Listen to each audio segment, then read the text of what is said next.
ஏதன் கண்ணே நிலையாகி இருந்திடும் உலகமெல்லாம் எதனதெல்லாம்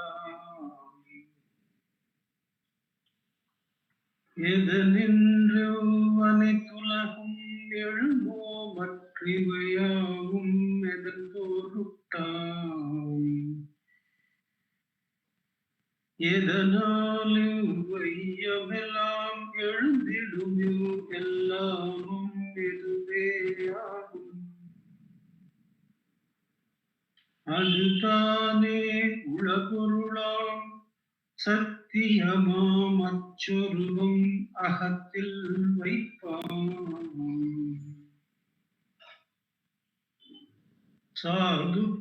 சாதுக்களாவார் சகவாசம் நன்னினாம் ஏது காமின் நியமம் எல்லாமும் மேதக்க தண்டென்றன் மாருதம் தான் வீசவே விசிறி கொண்டென்ன காரியமி கூறு சாதுக்களாவா சகவாச நன்னினார் ஏது காம் இந்நியமும் எல்லாமும் மேதக்க தன் தென்றன் மாருதம் தான் வீசவே விசிறி கொண்டென்ன காரியனி கூறு. Namo Ramana. We have been blessed by Bhagavan's grace to come up to verse number 3 in Ulladu Narpadu Anubandham. We are still staying with the first segment of Sadhuragu or Satsanga, and this verse goes like this: Sadhukkal avar sahavasa நன்னினால் ஏதுக்காம் இந்நியமம் எல்லாமும் மேதக்க தண்டென்றல் மாருதம் தான் வீசவே விசிறி கொண்டென்ன காரியமி கூறு. The verse is that sadhukkal is in Bhagavan's teachings, sadhu is the self-realized sage, the one who has anubhava, the atmanubhava, atmanishto bhavatvam, that one who is in that sahaja sthiti, he is called as the sadhu by Bhagavan. Sadhukkalava sahavasa nandina. If one is having the grace of God to have the satsanga of a sadhu, or who actively seeks out and is able to attain by grace the satsang of a self-realized one, then in the Ashtanga Yoga, what is the first two steps of Ashtanga Yoga, that is the yamas and niyamas. Here the word niyama is used. Edukam inniyamam ellamum. But it can include the yamas also. There is no need for strenuous practice of yamas and niyamas.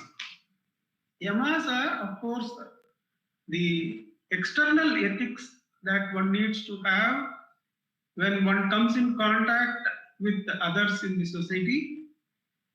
And niyamas are for understanding oneself and knowing oneself and being in control of one's own inner actions or inner field of existence. So yama is concerned with our outer relationships and niyamas are concerned with our inner relationship with our own self. Edukam inniyamam ellamum. So if one is able to get the good fortune, or by the active seeking of oneself, one is able to get the company of a self-realized one, where is the need for the strenuous application of these yamas and niyamas one by one. And I have shared with you that I had gone through a phase of applying one of the rules of conduct called Satya, that is being in harmony with what is factual, what is truth to oneself, and being in touch with that. That part I had shared that with the help of one of my friends who was an adhikari in that he had lived by those rules for long periods of time. In his company, I could easily go through that step that was required. And then by Bhagavan's grace, was pulled to other sadhana and could take them up. But much of that later. Here the verse is Sadhukkal Ava Sahavasa Nandina. If one is able to be in the company, in the satsang of a sage who is self-realized, then where is the need to take care of what are these 5 yamas and 5 niyamas? Am I living by them? Right now, when I am coming in touch with this group of friends, am I living by the rules that I have set for myself through Ashtanga Yoga, which can take me further in sadhana towards asana, towards what are the yama, niyama, asana, then pranayama, pratyahara, dharana, dhyana, and samadhi. These are the 8 parts of Ashtanga Yoga, in which the first 2 steps are yama and niyama. They purify the mind and make it available for the higher steps, so to say. Now, the company of the sage removes the need for remembering and practicing this with one's own effort, with the effort of the ego. Edukam inniyamam ellamam. Where is the need to practice these yamas and niyamas, remembering them and employing one's own effort? Because the very company of the sage, the inward turned nature of the sage, the sannidhi, the presence, like the sun creates a sannidhi in which the whole world exists. The sadhu creates a sannidhi. It is the Atma Jnana, the Surya of Atma Jnana is radiating through the sadhu. And it automatically brings in all the benefits of spiritual sadhana without the effort of the seeker. So Bhagavan says, to derive the benefit in this sannidhi, all you have to do is be as quiet as possible, as still as you can be, as unmoving as you can be. The influence of the sage creeps into you unknown, says Bhagavan. And so says Sri Lakshman Sharma ji and Kanakamal, who have written commentaries on Anubandham. They say that the influence of the sage creeps into us inexplicably but surely. Now, edukam inniyamam ellam. Where is the need for practicing all these niyamas and yamas? Tantendral marudam, medakka tantendral, that which is of great praise, praiseworthy, cool breeze coming from it is called a southern breeze in English, they refer, but tantendral, that's all. Tantendral means we can call it as a cool breeze coming naturally and with the power of nature behind it. It is not the power of the individual that is now going to do the sadhana.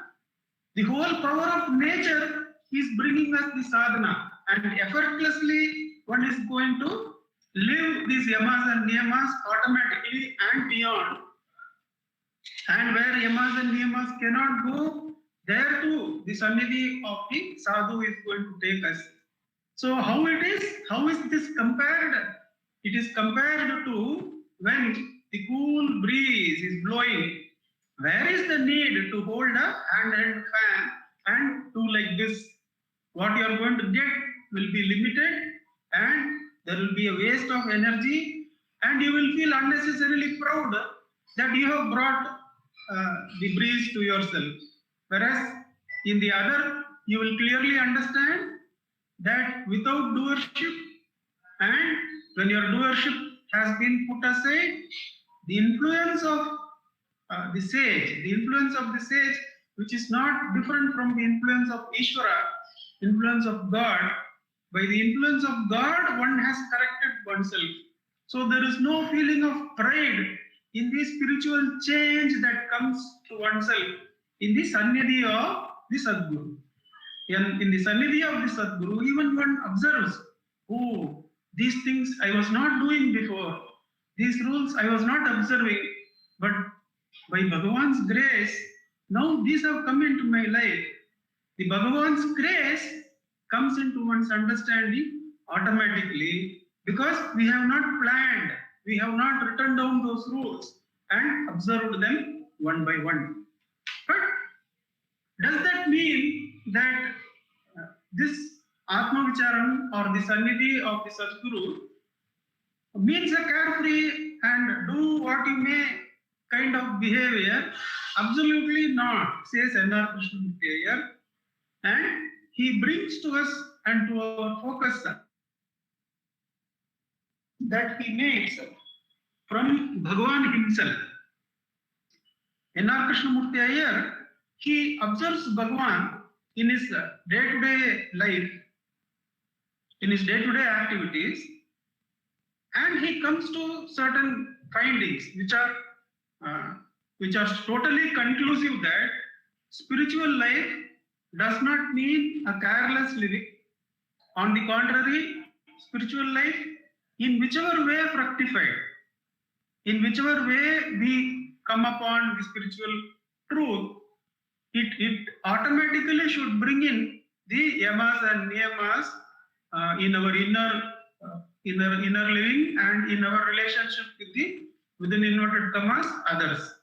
So I read N.R.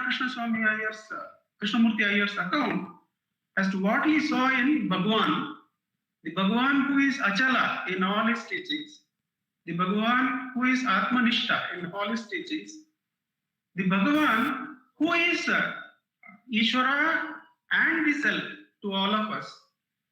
How does that Ishvaratva, the supreme abidance in the self, how does it manifest in his individuality? When the particle is functioning, in what way does it manifest? N.R. Krishnamurti Iyer writes, and this is recorded by V. Ganeshananda, in Bhagavan's daily life, one noticed personal cleanliness, tidiness of dress, habitual wearing of vibhuti and kukum on the forehead, equal sharing of all enjoyment with those around him, strict adherence to a time schedule, performing useful work, however low it may be, never leaving a work unfinished, the pursuit of perfection in every action, incessant activity except while sleeping or resting after a spell of hard work, never considering oneself superior to others, speaking the truth always, or strict silence if the expression of truth would hurt or lower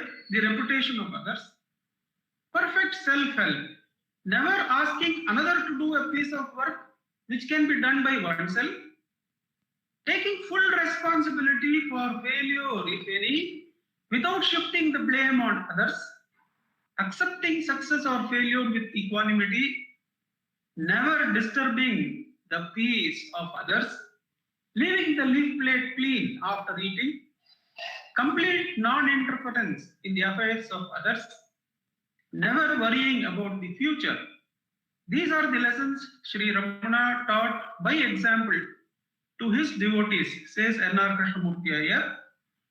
So, definitely, abidance in the thought-free state manifests as these yamas and niyamas automatically without any feeling of that the ego rising and claiming it. It has to happen in the presence of the Sannidhi of the self automatically without the ego taking any credit for it. Now we go through the yamas and niyamas, especially the niyama we start off and quickly run through what are the niyamas that we see in Bhagavan's ashram, in his time that he spent with us in his bodily presence. We find that the saucha, the cleanliness, santosha, contentment, tapas, then swadhyaya and ishvara pranidhana, these are the niyamas. If one has to write down and practice them, these are the niyamas. If one is practicing atma vicharam, the yamas and niyamas become automatic, because what is one made to observe by Bhagavan? What is one mindful of in self-inquiry is all these in their subtlest form. All the yamas and all the niyamas in their subtlest form, Bhagavan wants us to observe. When any thought of asaucha, the uncleanliness arises, then it is caught right at the thought level.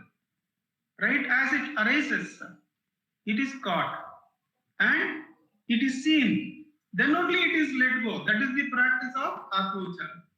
So Atma Ucharam catches hold of all these rules and regulations at their subtlest. Therefore, there is no other option except to be gentle, be right. So we start with the first one, Saucha, which is cleanliness, where we see the experience of Krishna Swami, I think, one of the attendants of Bhagavan, whose account is there in the net. YouTube, it is there. It has been posted. If you go through that account, we find that he narrates an incident where a puppy comes into the ashram, and ashram is so cleanly maintained. After a long period of gap, I had taken some old friends, one of my earlier bosses, his family, and one of my colleagues, earlier colleagues and his family. We had all gone to Tiruvannamalai, to the ashram, and one of us, one lady could not come up to Skandashramam and Virupaksha cave, to which others we climbed up. At that time, she was seated behind the Bhagavan's Sannidhi, in the windowsill. It was about 2 hours that we took to go to Virupaksha and Skandashram and came back. And Savitri madam, she observed, what is this, Nandakumar? So many times they sweep and they clean. Can we maintain our house like this? So much cleanliness is there in ashram. And every half hour they do these things. And how Bhagavan has introduced, she was appreciating that the ashram is maintained so clean. And it must have been the practice right from very early days of the ashram. For the attendant has that in mind, that ashram, the clothes, the bed sheets, everything has to be spotlessly clean. And what Bhagavan does in this incident is that there is this small pup who goes probably into the jungle area and eats some excreta. It's a small pup, what does it know? But it has this practice of coming into the hall and going up to Bhagavan. And one day in its mouth, there are some remnants. And he goes right up to Bhagavan. And Bhagavan catches hold of it and wipes its mouth with his own towel, which is spotlessly clean. And Krishna Swami is taken aback. Krishna Swami, then he says to Bhagavan, Bhagavan, this towel is not going to be cleaned till tomorrow morning. And you have now made it like this, you have soiled it. Then Bhagavan smiles and says, do you think the external cleanliness is the main thing that we are pointing out by being so meticulously clean? No. The external cleanliness that we take so much strain to do is only a pointer to the more important inner cleanliness, the cleanliness of the mind. So don't allow these incidents to leave any mark in your mind. Keep it clean. Don't say this is right, this is wrong. this is should not have been done by Bhagavan, that should not have been done by X. Clean that and keep your mind clean. That is what is more important, Bhagavan says. So that is Saucha. Then Santosha, we have an article in the letters by Surinagamma. It's on the topic itself, contentment. Of course, we all can remember that Bhagavan's last words to his attendant or attendants, I'm not sure which, whether one person received that word or whether many, but Bhagavan has shared with them in the last moments, Santosham. Santosham means I am contented with what I have received as services from you. So there is no remark about the nature of the service. But there is a Santosham which blesses that service, whatever it might have been, because our service to Bhagavan is always of a limited nature. And Bhagavan is saying through that attendant to all of us that whatever may be your services, I am content, I am having Santosham in it. You just do it sincerely. So I just read through this. Bhagavan told Rajagopal Iyer to bind into the form of books the 4 copies of proofs of the Tamil work Chatvarimshat, which had been recently received from the printing press. By the time I went there in the afternoon, 2:30 p.m., the books were ready. Only the outer cover had to be put on. Showing the copies to people around, Bhagavan said laughingly to Vaikuntha, who was by his side, see, if we make good use of these proofs, we will have 4 more copies of the book. How else could we get 4 copies? Who would give them to us? We should have to buy them at the bookstall. Where would he get the money? We were all amused, and Vaikuntha said, why do you laugh? Vaikuntha laughed. Why do you laugh? Said Bhagavan. Am I doing a job and earning a salary of 700 a month? Or am I doing business and earning lakhs? Where should I get money? What independence have I? If I am thirsty, I must ask you for water. If I went to the kitchen and instead asked there, they would say, oh, this Swami has started exercising his authority over us. I have to keep my mouth shut. What independence have I? Said Bhagavan. What other intention can he have than to administer a mild rebuke to all when he talks like this, though he is independent of everything in this world? Not only this, we always act freely according to our wishes. We ask for this and for that and become enslaved to desires. We achieve our desires by asking or ordering. Bhagavan depreciates not only the use of authority in such matters, but even obtaining such things by asking. There was another instance 2 or 3 years ago. As I entered the hall one morning, Bhagavan was saying as follows in reply to several questions which Krishna Swami was asking. So Krishna Swami is here. When I was in Virupaksha cave, Sundaresh Iyer used to go out into the town for bhiksha and bring us food. At times, there used to be no curry or no chutney. People to eat were many, while the food obtained was limited. What were we to do? I used to mix into paste and pour hot water over it and make it like gruel, and then each a glassful and take one myself. Sometimes we all used to feel that it would be better if we had at least some salt to mix in. But where was the money to buy salt? We should have had to ask someone for it. If once we begin to ask for salt, we would feel like asking for dal.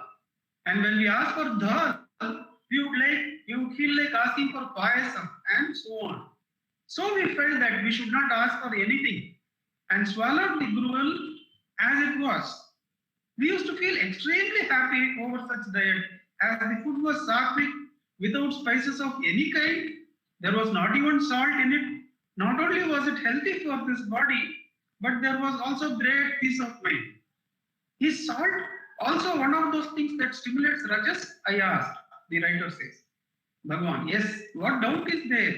Is it not said so in one of the granthas? Wait, I will look it up and tell you, said Bhagavan. Isn't it enough if Bhagavan says, why a grantha? I said. Not only do we not give up salt, But we always feel that chilies are also necessary for taste. This is how we have our rules and regulations about our eating habits. Great souls eat to live and serve the world, while we live to eat. That is the difference. If we eat to live, there is no need to think of taste. If we live to eat, tastes are limitless. And for this purpose, we undergo ever so many trials and tribulations. Says Surinagamma, how the contentment, the santosha, which Bhagavan tells to his attendants, is not only for the service received, it is for anything that comes. So the Jnani, as Dilipji and Venkateshji are covering through Bhagavad Gita Stara, the Jnani is content with what comes of its own God. So that is what is Santosham. And the next one is Tapasya. Unless one is content with what one receives, where is time for Tapasya? Tapasya is inner delving.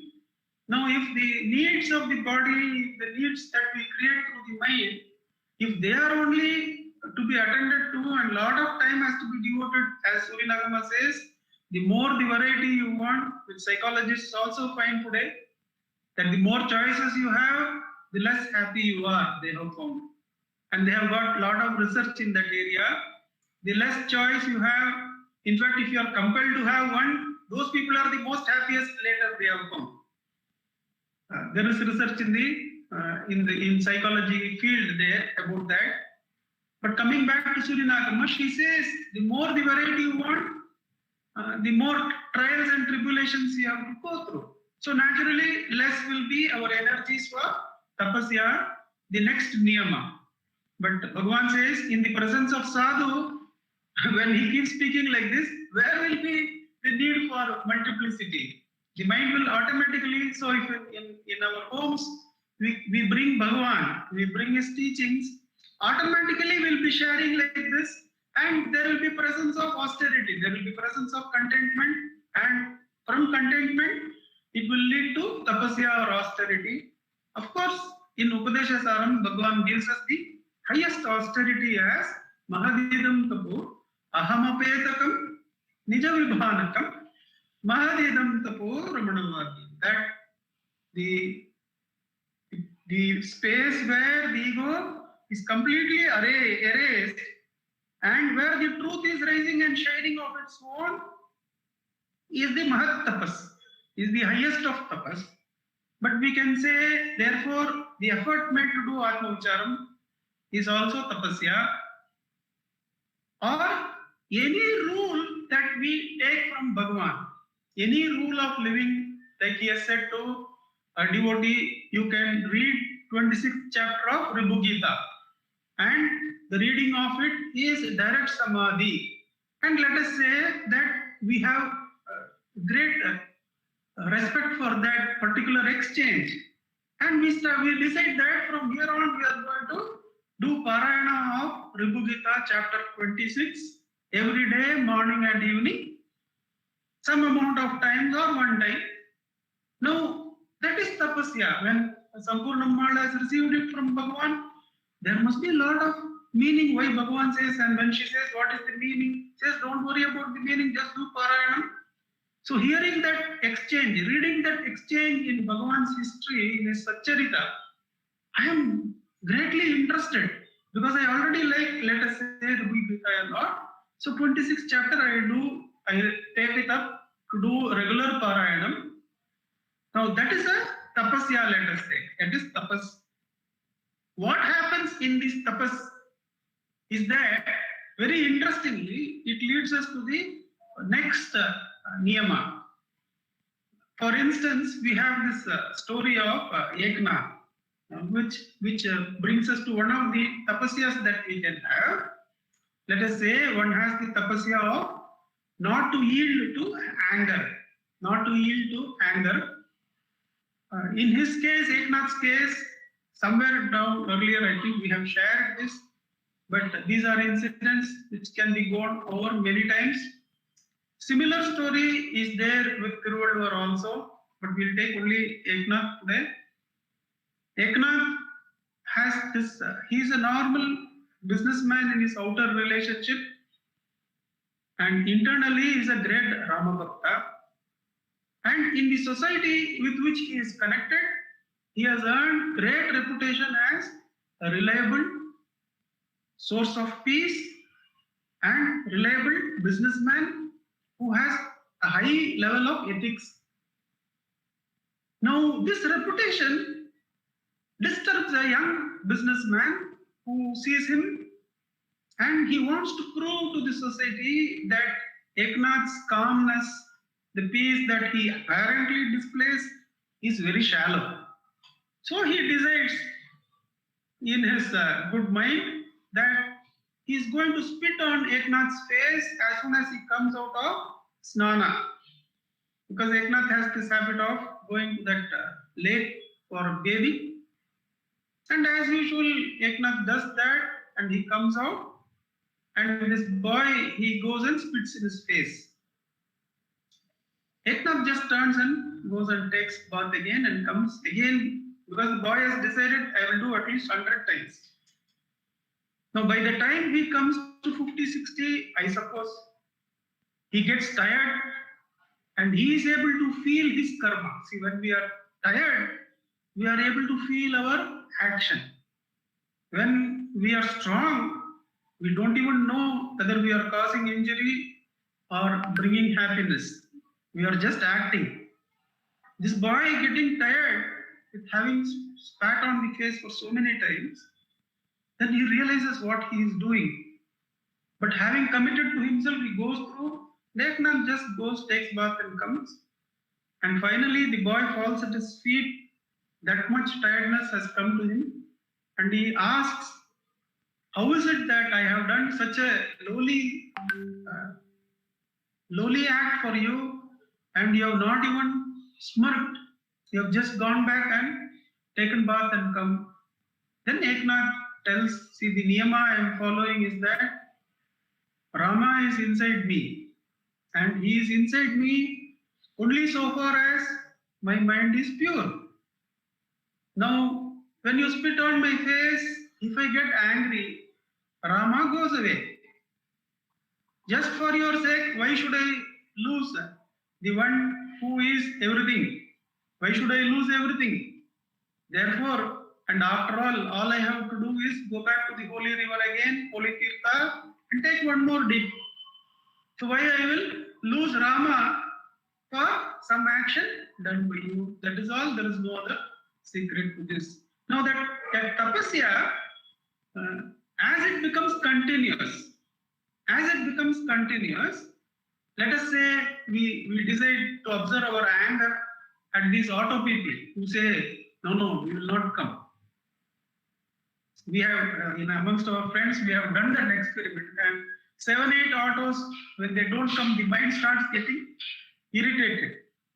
So we have taken it on ourselves to observe our irritation and let it go. Actually, the problem is not with the auto guy, it is an opportunity for self-improvement.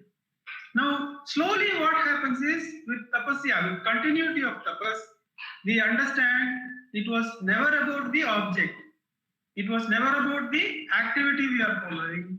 It is always about who we are. So the tapasya automatically, this is our observation, is that it leads to not, the focus was never on the object. It was always about who we are. This comes through in a discussion between an atheist and one of the leading spiritualists of today in NDTV. The atheist takes the stand that we come to this world with limited energy. So either I can offer my time for doing the puja, doing the tapasya, or I can do for the seva. Therefore, the more we are interested in our inner journey, the seva becomes less automatically. Therefore, we are not society minded. We are not interested in helping others. He comes to that point directly. The assumption he takes is that we come with limited energy. So the tapasya leads us to, from shifting where we are putting to the energy, to who we are. Are we coming to the tapas as the ego, or are we coming to the tapas from the source? When it is from the source, we can easily identify with Eknath, for whom the number of repetitions is not important. The sadhana becomes akanda. The sadhana becomes natural. In fact, he is only explaining it to the other person for his sake. There is no importance that he is carrying out the worldly niyama like that. The importance is only the Akanda Rama who is inside and not going out of touch with Rama. So tapasya, when carried to its fullest extent, automatically brings us to self-observation. With what energies are we coming? Are we coming to the tapas as a limited jiva, or are we able to surrender to the source and see that the tapasya was never done by the jiva? So therefore the swadhyaya comes. Swadhyaya traditionally means about going to the scriptures which are the source of one's particular clan or group. For instance, I am a Yajurvedi. When we meet amongst our groups, the first question the traditional people would ask me is, have you studied Yajurveda? So what I can say is that at the heart of Yajurveda is Rudram. At the heart of Rudram is Om Namah Shivaya. So by Bhagavan's grace, the Arunachala Mantram, the Om Namah Shivaya, has somehow deigned to come into my life. Therefore, the Swadhyaya is complete. The Swadhyaya is not left. The study of that Veda has not been ignored. Is how I explained for the sake of the other. But internally, Swadhyaya clearly means knowledge of the self and being the self, being the limited, unlimited self. So tapasya, saucha, santosha, tapasya, swadhyaya, and finally Ishvara pranidhana. How in the sadhu sannidhi, the Ishvara pranidhana comes automatically. In Bhagavan's, there is this question by Professor Syed from Allahabad University. He is a professor of Sanskrit, I think, there. And he comes down and stays with his better half in Tiruvannamalai itself. He puts a set of questions which are available in talks. And he asks, how is it, Bhagavan, you are an Advaitin?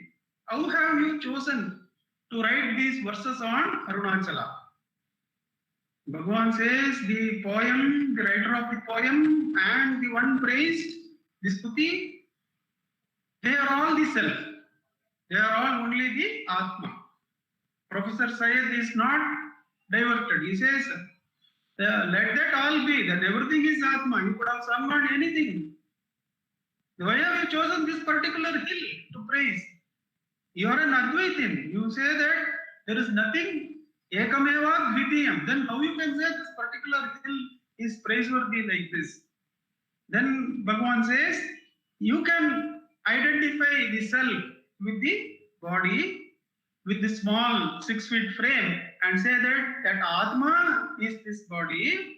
Should not the devotee identify the self with Shiva, with Arunachala?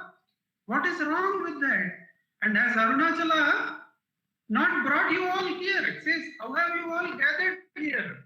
How have you all come around here? Then Syed says, no. I don't know about the greatness which may be there of Arunachala. I have come for you. You are the one who has pulled me, says Syed. Then Bhagavan gives the final blow to that. He says that, but who pulled me as a 16-year-old innocent one? Who was the magnet who pulled me to him? So the power of Arunachala cannot be denied, he says. That means, so far as your journey and identity with the self is not complete, the association with the sage will show the greatness of Ishwaratva, that the power that connects everything. இருந்துளிர் உனைவிடு தடுத்திடல் தெய்வம் இருட்டினை விளக்கிடு தடுத்திடலே காண் இருந்தொழில் உனை அறிவுறுத்திடற்கென்றே இருந்தனை மதந்தொரும் விதவித உருவாய். Says that மணிகளில் சரடன உயிர்தொரும் நானா மதந்தொரும் ஒருவனாய் மறுவினை நீதான். Like the thread that connects all the beads in a necklace. You, O existence consciousness, Arunachala, you are the one who connects all the living beings, all the religions, all the existences by the thread that you are, the existence consciousness, self-luminosity that you are, the Tripurti having been consumed, you are the one who are shining within every jiva, says Bhagavan. Now, therefore, automatically, according to Ashtanga Yoga, the niyamas, they bring to surrender to the power that connects everything. Of course, yamas, I leave it to you, you can go through that, they automatically come. The ahimsa, in Bhagavan's life, you will see that all those things, that ahimsa, asteya, the non-stealing, the non-coveting, all those things automatically come in.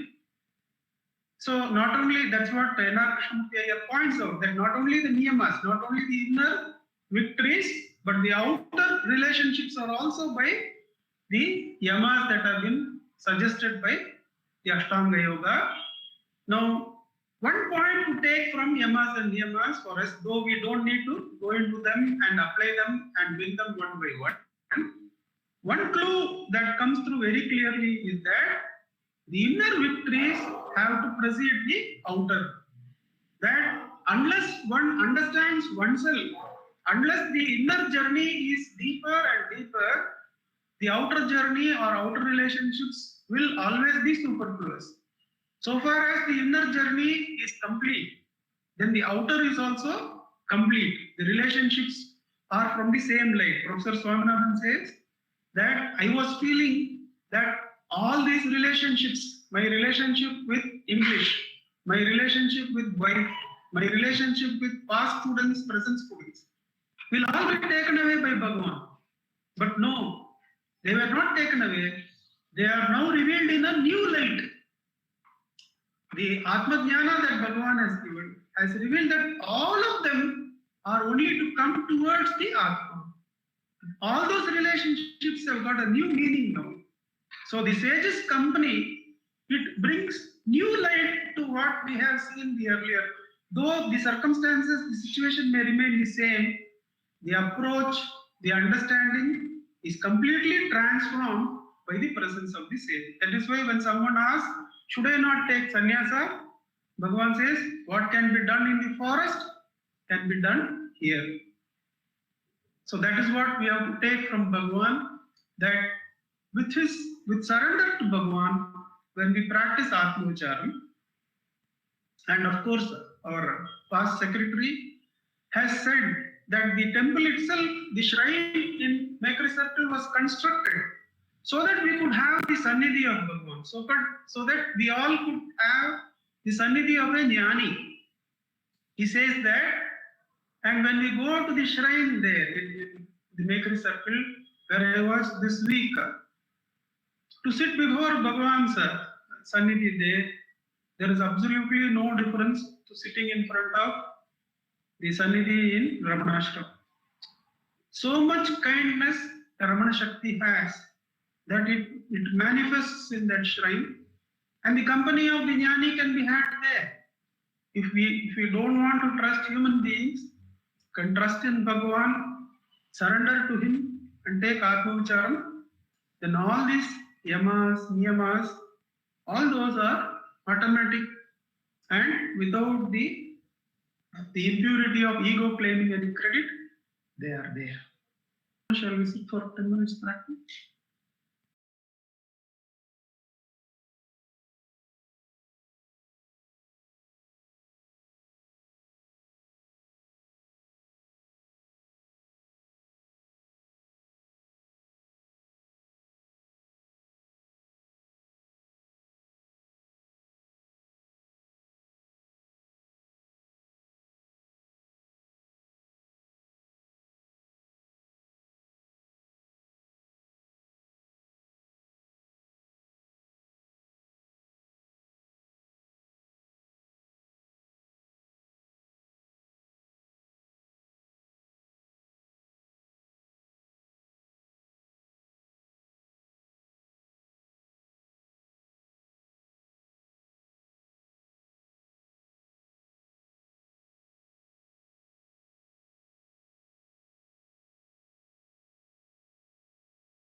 Namo Ramana. Prostrations to Ramana, shiny as the self in all beings. What to say? Each of these subjects we can speak for months, years probably, and Nandakumarji has sweetly taken us through all these four within the span of that short time. That shows, first of all, the contentment of Nandakumarji. The tripti. He did not ask for more. I want the 3-4 classes to cover this subject. No, he never says that. So I have always seen that he is content with the time given by Bhagavan. That apart, this verse, as far as I remember, had a story in Bhagavan's life, which was like this, that the way it got written was that Echamal would take food to Bhagavan, and Echamal was given to many austerities, many niyamas. She would keep very stern vows. And then sometimes when her daughter, when she could not go, her daughter Challama would take the food to Bhagavan. And Challama, though Echama may not have forced her, she would automatically follow what her mother was doing. So there was an occasion, I think I do not now remember whether it was Virupaksha or Skandashram. My memory is it is Skandashram. Challama took the food to Bhagavan, but she herself was observing a vow, fasting. She was not eating. She had not eaten on that day. But food was taken to Bhagavan, and Bhagavan, of course, knows. So he asked her, "Have you eaten?"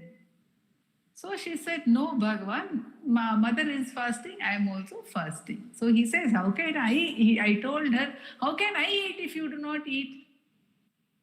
And then I told her, "See, when you are with me, these rules do not matter." I spontaneously told her, "When you are with me, these rules do not matter." And then we ate. She also ate with me. And the next day, while coming, she found a piece of paper in which a Sanskrit sloka was written. And that Sanskrit sloka is what Bhagavan has translated. And he said, "Oh my God, this is the same subject which I was telling you yesterday. You have brought it to me." And so Bhagavan was very natural and casual about the greatness of his own presence. But the tripti, of course, the saucha, Bhagavan Vishwanatha Swami says, "Shubhra Kaupina Vasanaya Namaha." He doesn't simply say Kaupina Vasana, he says Shubhra Kaupina Vasanaya Namaha, spotlessly clean.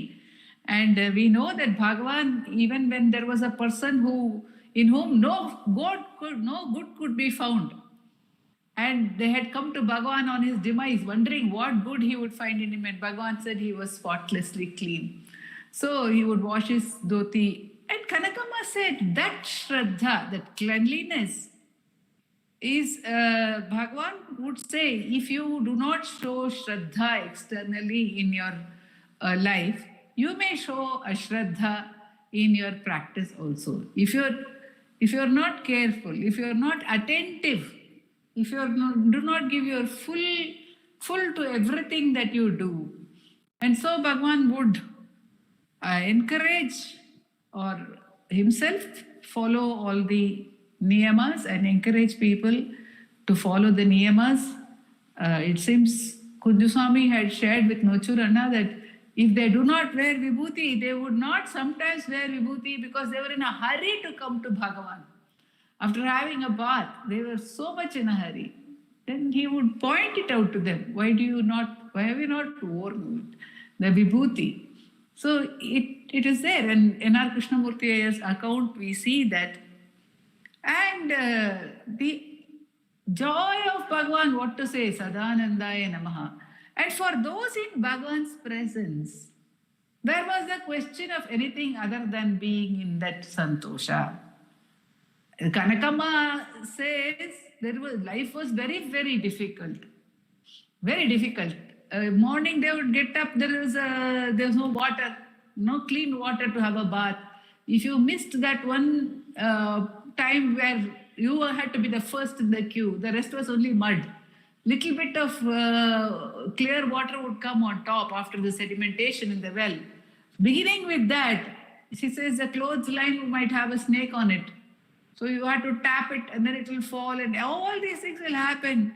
And I will think to myself, I am going to tell Bhagavan, I cannot stand this. I am going to leave today. And she says, when one is in Bhagavan's Sannidhi, what does one know? One cannot have anything. So the question of that actual presence. And recently KVS Mama has shared with us in his interview that I think Shankaran, who is in Sadhu Om Swami's ashram, his father, he was telling KVS Mama, we were like bees drunk with honey. So what to say? And Vishwanatha Swami calls it the Lahari, that Ramana Lahari, that presence, that joy that springs, which he has experienced, Vishwanatha Swami, at the moment of Bhagavan's Mahanirvana also. That is how he explains it. So that joy of Bhagavan's presence, and it is very important that Vishwanatha Swami has experienced that at the moment of Bhagavan's Mahanirvana, because that is the assurance to all of us. That, as Nandakumarji has repeatedly told us even in the earlier this thing, and he pointed out this time also the shrine, that Sannidhi of Bhagavan is available to us constantly now also. And there are various means, this satsang also being one of the ways to be in that Sannidhi. His works, his words, his name, his pictures, his katha, whatever, his Sannidhi, and of course, most of all, the self. And that is why that tapaha, because Bhagavan, natural tapas, Osborne calls it seeming tapas. Because some people say Bhagavan did tapas after coming to Tiruvannamalai. What tapas did he do? It was seeming penance, says Osborne. Many people say. In fact, there is a Kannada poem Dr. Rajkumar has sung. Kande Kali Valmiki Muniya, Kande Ugrata Podanana. But Vishwanatha Swami also says, Tapa, that is, the body is emaciated by Bhagavan's body through tapas, he says. Tapakshapita Sarvanga Yanama. So what is that tapas? That tapas is just the avoidance in the sun. The natural tapas, Bhagavan says, as Nandakumarji pointed out, that is Maharidam Tapo Ramanavagiyam. That is the great tapas. And Bhagavan has made that very simple, easy for us, amidst not a physical necessity for any austerity. And that's what Bhagavan is saying. The only austerity that we can try, whichever austerity we can try to do to get back to the self. To get back to the self is the purpose. And anything, as we have been repeatedly dwelling in these classes in the Anubandham, anything that helps us to get back to that Swadhyaya becomes a tapas. And that, as again he started the class with the reminder that it is by the grace of Bhagavan that this is happening. That Avanarulale Avantal Vanangi, as Manikavachakar says in Shiva Puranam, the grace is there. Without the grace, you can't think about the grace, says Bhagavan. Even remembering the grace is because of grace. Even remembering Bhagavan means if you're remembering Bhagavan, Bhagavan is already there. Otherwise, we can't remember. So his Sannidhi, his ever gracious Sannidhi is there, making it ever so joyous for us to keep at the practice and to strive and enjoy that very Sannidhi, because the mind, if it tricks us, then we have to make an effort. But the moment that little bit of that taste is there by His grace, and again it will go back, seeking that fullness by that very grace until there is no more any seeking and one is ever established in that Swadhyaya. Om Namo Bhagavate Sri Ranganaya.